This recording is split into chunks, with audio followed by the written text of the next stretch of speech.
Here I am again. We are talking about voltage drop today. It's a subject that I did a live stream on Facebook on yesterday, and it was very popular. Lots of people watched and had questions, and they say they learned a lot. So I decided to do a YouTube specific video for voltage drop, what it is, how to test it, and where you would want to test it.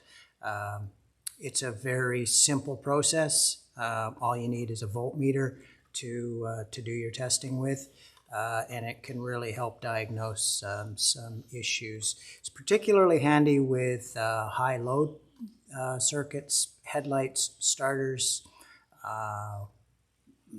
spotlights, that sort of thing. But you can also do a voltage drop test on very low draw circuits like navigation lights, tail lights, wiper blades or wiper motors, and that sort of thing. Let's have a look. I've set up a couple of things here. I'll just adjust the camera and we'll have a look and see if we can make this make sense for you. So we're just going to turn the camera down here a bit. Point it down at the desk. So what we have here is a battery, 12 volt battery, fully charged, mostly charged. This piece here is, we commonly call it a toaster. It's a load tester for batteries. It puts about 100 amp load on the battery. We're going to use this as the load for our voltage drop tests here to demonstrate what we're doing. So now a voltage drop test is simply measuring the load that the ability of the wire or the circuit to handle the load that's being imposed upon it. So this is a 4-gauge battery cable. It's very short. I know it's good for 100 amps. There are ampacity charts for the wire length and capacity and so forth.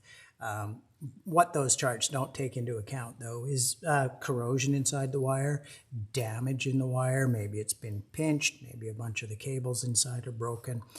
So if you've got an older vessel or an older vehicle, you can't see what's inside the wire or what sort of condition it is, and it may not be able to handle the loads anymore that are being imposed on it.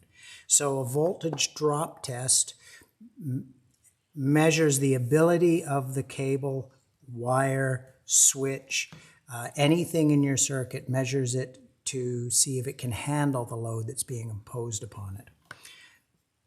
So to do a voltage drop test, it's really, really simple, but it's a little bit nonconformist, for the best word right now. Set your voltmeter to voltage, DC volts. If you're not familiar with a voltmeter, the straight line over the dashed line is DC volts. The little wavy line is AC volts. So we're looking for DC volts because this is a DC circuit. And you take your two connectors, positive and negative, and you connect them to either end of the circuit that you want to test for voltage drop. In this case, we're going to start with a good quality 4-gauge wire here, and we're going to connect right here on the connector, and we're going to connect at this end. Now, it's not going anywhere, and the voltage, what we're measuring with a voltage drop is the voltage differential between here and here. Without a load on there, there's going to be no differential, and the voltmeter shows that with 0 reading on their gauge with that connected. Unlike a normal voltage test where you would connect positive and to the positive terminal and negative to the negative terminal to read your battery voltage, 12.5453 in this case, we're connecting both positive and negative to the same side of the circuit. And that's what confuses a lot of people. Now we're going to attach our load. I've got the other side, the other end of this load tester connected to the negative side of the battery terminal, negative side of the battery. And we're going to connect this to that end of the cable there. We're still reading 0 on our voltmeter because there's no current flowing through yet. There's a switch on here that I will engage that will put the load on this cable and tell us what sort of voltage drop we have through here. It will only read a voltage drop when there's a load on it. So I'm going to push the button here and we will read the voltage drop right here in volts. So with the load on there, about 100 amp load on a 4-gauge wire, we've got 39.439 millivolts. So that is 0.03, 0.04 rounded up volts, less than 1/10 of a volt, 4/100ths of a volt. That is a very minimal voltage drop across that cable with a 100 amp load on it. If we were to put a 500 amp load on there, we would get a much higher voltage drop. So that's just testing that cable. It's also testing the crimps there to make sure we've got good connections on the crimps. If we had poor connections on those crimps, we would get a bigger voltage drop. Now here's where we're going to get into why a voltage drop test is more important than how else would you test that battery cable. Well, we would use a continuity test, or we'd use an ohm meter. So for fun, I took this battery cable and butchered it and cut about 80% of the cable out of there. So we've got a few strands left, but most of the cable is missing. That's not enough wire to handle 100 amps. I know that. So we're going to test that. Now, if we were to use an ohm test or a continuity test, if we put the beeper on, that tests for continuity. So we check here, and it beeps, tells us we have continuity. We're going to have continuity on this as well because it is still connected. Still beeps. We will go back to our ohms. We'll measure the resistance. This is our good cable I'm measuring the resistance on, and it's reading 0. 0.3, 0.2 of an ohm. That's probably just from the connections there. I'm going to measure the resistance on this. Slightly dirtier connector there, but same reading, 0.0, 0.2, 0.3, 0.1 ohms. Still passes an ohm test. It does not have resistance in that circuit. And the reason it's doing that, even though most of the wire is broken away, is that there's no load on that. It's just measuring whether it can conduct electricity or not, which it can. Now, let's put a load on this and do a voltage drop and see what that tells us. Now remember, this cable here gave us a voltage drop of 0.03 volts. We're connected at this end here. So the two cables off of the voltmeter, one end connected at one end of the circuit we want to test, and the other connector connected to the other end of the circuit that we want to test. Measuring 0 right now because there's no load on that circuit. It's 12 volts at either end. Now when I put a load on the circuit, you can see that we're at 750 millivolts. I'm on ohms, there's my problem. Let's try that again. We'll put a load on here. There we go. 227 millivolts. I'm reading it upside down, so it was a little bit tricky there. 240 millivolts. So now we have on this cable here, and those wires are going to be getting hot,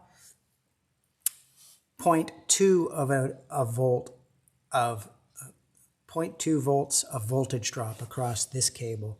as opposed to 0.03 volts of voltage drop across this.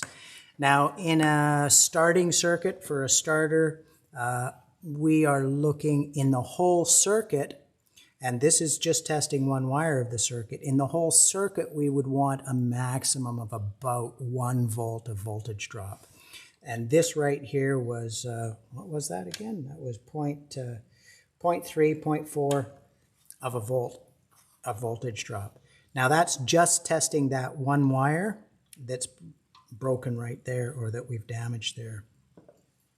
You can also test your switches. I don't have a great big switch, but that'll handle 100 amps.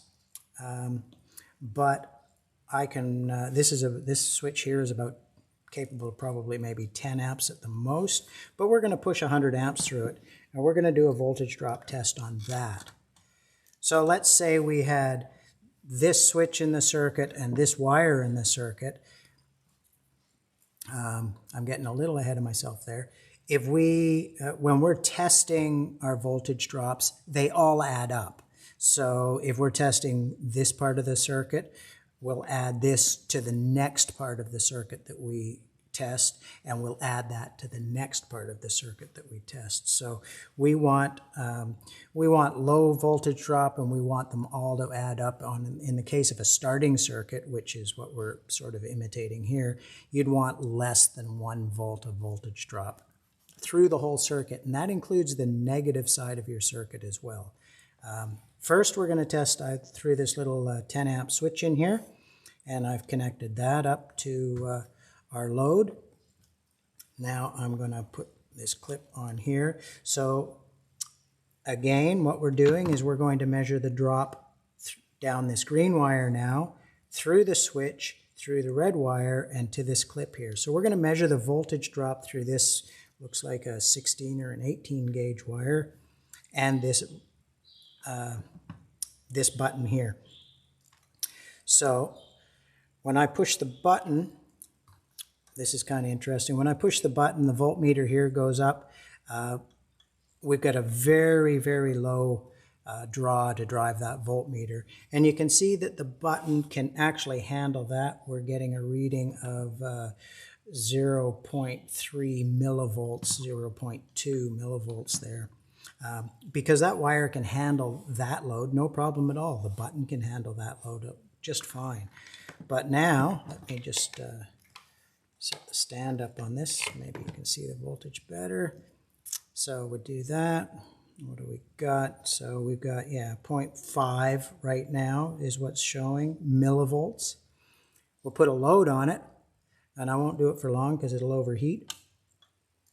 And we're getting 1.39, 1.4 volts of voltage drop just on that little tiny circuit there. We're getting that, oops, because this wire is way too small for the circuit.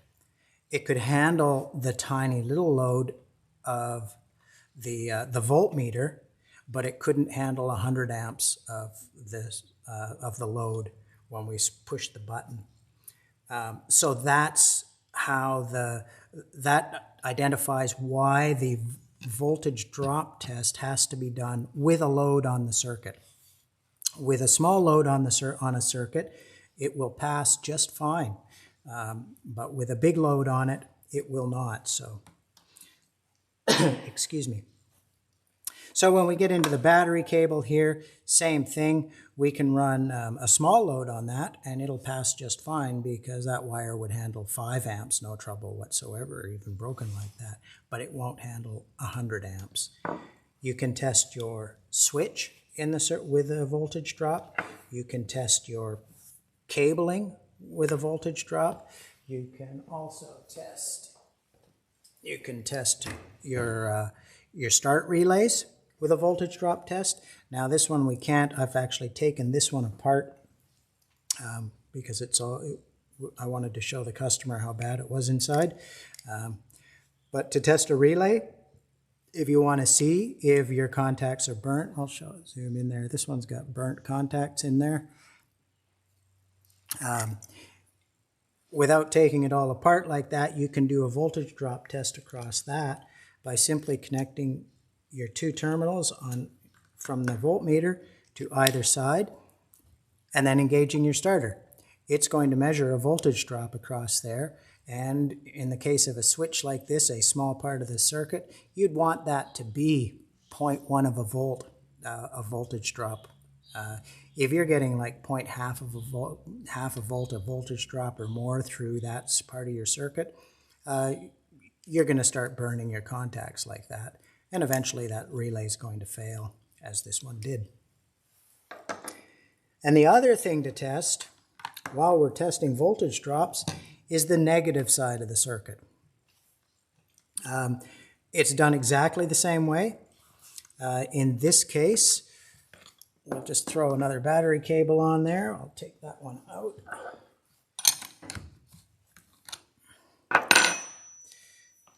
And I'm putting a cable in just so I have contact points to check with.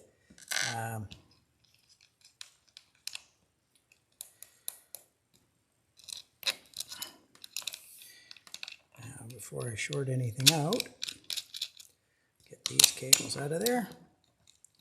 Okay. Take those out of the way so we don't confuse the scene. So now we've got a cable on the negative side of the battery. If we were testing the negative side of a starter circuit, we don't have well, we do have a negative cable, but at the starter, we don't have a negative connection. It's connected directly to the engine block. So we would connect one side of this to the engine block. And for this, we're going to put it right there. And we connect the other side of this to your negative battery terminal.